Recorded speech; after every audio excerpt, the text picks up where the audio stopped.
Баршаңызға сәлем, сіздермен бірге Жансая. Бүгін сіздермен сәбіз жайлы пайдалы ақпаратпен бөлісетін боламын. Менімен бірге болыңыздар.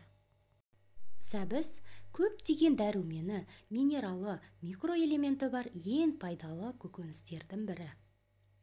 Көпшілігі оның пайдалы қасиеттерін бағаламайды.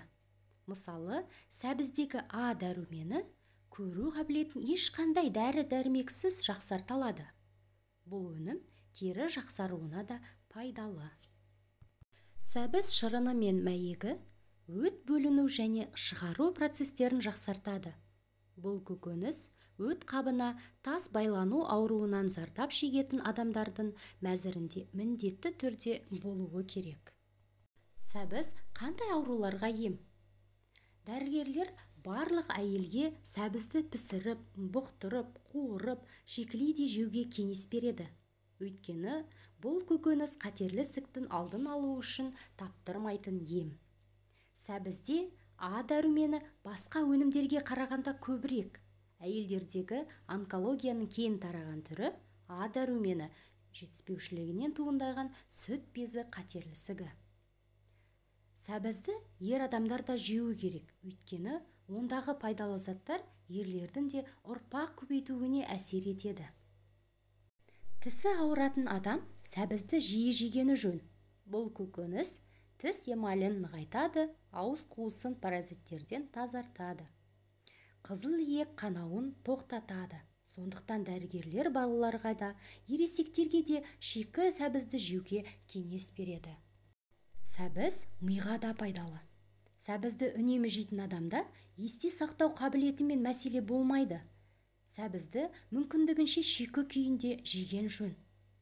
Себебі, оны пісіргенде құрамындағы бір қатар пайдалы элемент жойылып кетеді. Қазіргі таңда жұмысымыздың көп бөлігін компьютердің көмегімен атқаруға тура келеді. Ал оның көзімізге, жалпы денсаулығымызға қандай зиян келетінін айтпаса да білесіздер. Сондықтан мамандар көзімізді қорғау үшін сәбіз шырынын ішуге кеңес береді. Ол адамның оптикалық жүйесін жақсартады. Оның құрамындағы пайдалы элементтер қан айналымды да қалыпқа келтіруге көмектеседі. Сонымен қатар жүрек қан тамыр аурулары, бүйрек, бауыр ауруларына шалдыққан кезде өте пайдалы. Дәрумен мен минералға бай және дененің күнделікті қажеттілігін қамтамасыз етуде көмекші болады. Оны асқазан сөлінің қышқылдығын төмендету үшін де тұтынады. Денемізге көп жағынан пайдалы болған сәбіздің және сәбіз шырынының ең маңызды 10 пайдасы. Бірінші, бауыр функцияларының қорғанысы және ас қорыту жүйесінде өте әсерлі. Екінші, құрамындағы Е дәруменімен қатерлі ісік ауруының алдын алады. Үшінші, қартаюмен байланысты шығатын ауру, сыздаулар сәбіз шырынын ішу арқылы азайтылуы мүмкін. Төртінші, табиғи А дәруменінің қайнар көзі болғандықтан көз саулығын көру қуатын арттырады. Бесінші, құрамындағы калий мен холестеринге және гипертонияға қарсы күреседі. Алтыншы, өт және бауыр ферменттерінің жақсаруына әсер етеді, май жиналуын азайтады. Жетінші, теріні жандандырады, әдемілейді. Сегізінші, біраз лимон және зәйтүн майы қосылып дайындалған сәбіз салаты немесе сәбіз шырыны зейінді ашады, ойлау қабілетін дамытып, үйренуді жылдамдатады.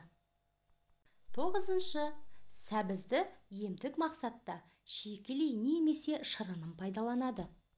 Оныншы, сәбіздің және сәбіз шырынының калориясы аз болса да қарынды тойдырады. Арықтауда және салмақты сақтауда жақсы әсер етеді. Күніне 1-2 дана кішкене сәбіздің желінуі немесе шырынының ішілуі қарынды тоқ ұстайды. Сәбізде теріңізді сау және жарқын ететін түрлі дәрумендер бар. Достар, бүгінгі сіздерге арнаған сәбіз туралы ақпаратым осымен тәмам. Пайдаларыңызға асса қуаныштымын. Сәбіз жеп жүріңіздер. Видео ұнаса комментарий қалдырып, лайк басып, тіркеліп, қоңыраушаны басуды ұмытпаңыздар. Сіздермен бірге болған Жансая, менімен бірге болғандарыңызға рахмет.